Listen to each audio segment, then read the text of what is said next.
Tu as toujours rêvé de créer ton propre manga mais tu hésites parce que tu penses que tu ne dessines pas assez bien, alors cette vidéo est faite pour toi. Vous n'avez pas besoin d'être un artiste professionnel pour commencer à créer des histoires incroyables et des personnages mémorables. Tout ce qu'il faut, c'est un peu d'imagination, de la passion et quelques astuces que je vais partager avec toi aujourd'hui.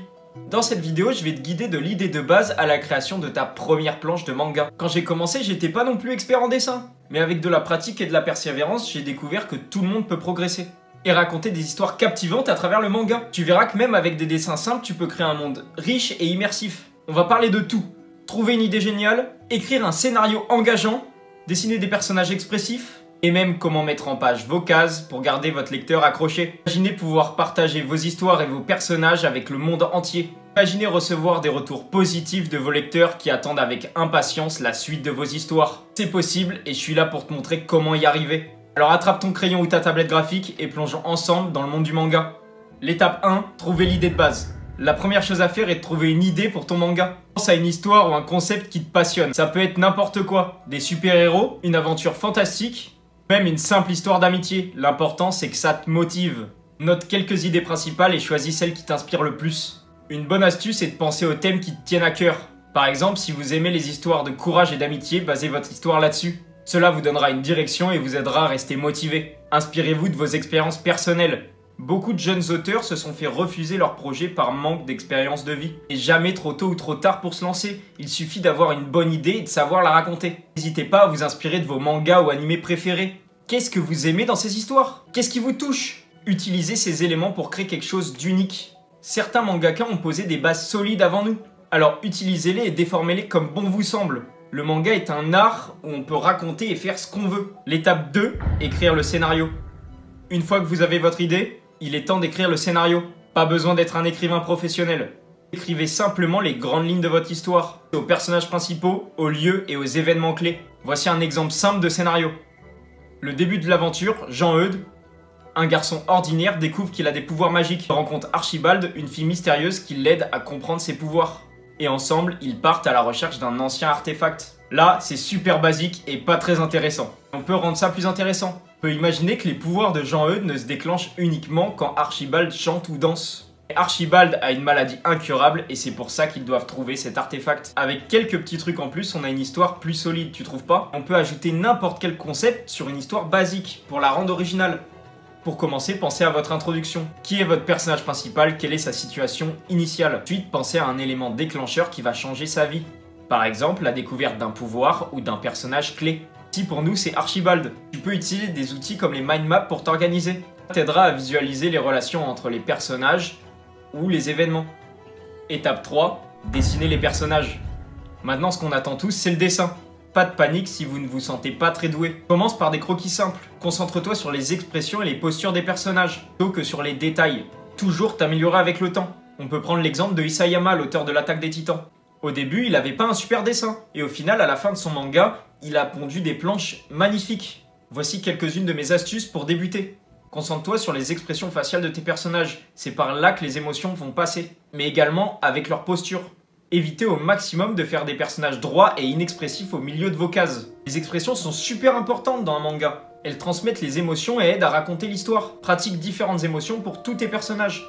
Heureux, triste, colère, surpris. Il faut qu'elles correspondent également à leur personnalité. Un personnage colérique de nature ne va pas sourire de la même manière qu'un personnage joyeux.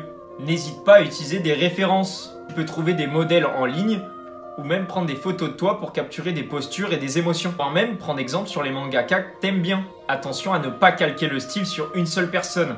Il faudrait pas se faire accuser de plagiat ou de copie. Essaye de créer des chara-design originaux mais pas trop complexes à dessiner. Pas que tu vas les dessiner des dizaines, de centaines de fois. Étape 4, les pages. Une fois les personnages créés, tu peux commencer à faire les pages. Commence par une esquisse légère pour disposer les cases et les dialogues. Pense à la composition de chaque case pour garder le lecteur engagé. Au Japon, cette étape se passe avant le brouillon. On appelle ça le nemu. Voici quelques conseils pour la mise en page. Variez la taille des cases pour le dynamisme. Utilise de grandes cases pour les actions importantes. Les plus petites cases seront réservées pour les actions plus rapides ou moins importantes. Pense aussi aux angles de vue. Les plans rapprochés peuvent permettre de montrer les émotions du personnage, tandis que les plans larges peuvent situer la scène ou l'action. Pour les dialogues, soyez clairs et concis. Utilisez les bulles de dialogue pour les conversations, les boîtes de narration pour les pensées ou les descriptions. Attention, n'abuse pas des descriptions cependant. Assure-toi que le texte soit bien placé, pas trop au bord de ta bulle. Et assure-toi que ta bulle ne soit pas trop au bord de ta planche non plus. Sinon elle sera coupée et ton texte illisible. Tu peux également rajouter des effets sonores pour renforcer ta scène. On appelle ça les onomatopées. Par exemple des bams pour les coups ou des whoosh pour les mouvements rapides. Mais attention avec les onomatopées. Place-les dans les dynamiques de ta planche. Il ne faut pas qu'elles brident la lecture. Étape 5, l'ancrage.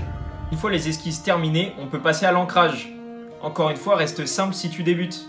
Tu peux toujours ajouter des effets et des ombrages pour donner de la profondeur à ton dessin. Le plus important, c'est le contraste. Il ne faut pas que tes pages soient monotones.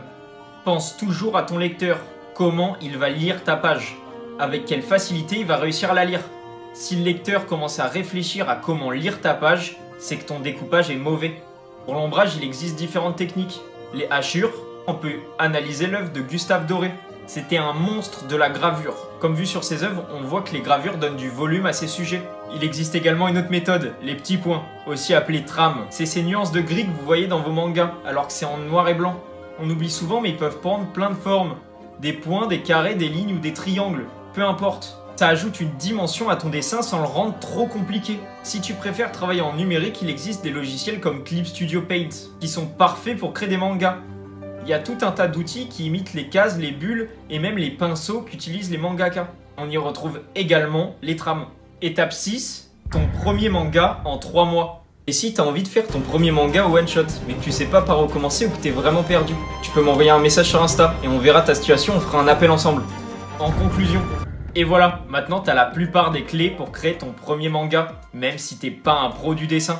Le plus important, c'est de commencer et de s'amuser. N'oublie pas que tu t'améliores avec la pratique. Si vous avez aimé cette vidéo, n'oublie pas de lâcher un like, de t'abonner et de rejoindre le Discord en description. Merci d'avoir regardé et bonne création à tous. L'OST de ma mort, contemple un peu. Bébé t'as cramé, c'est la 2. Au fond de la classe, j'étais pas heureux, je pensais que ça passerait en grandissant. En grandissant, tu dois faire l'argent.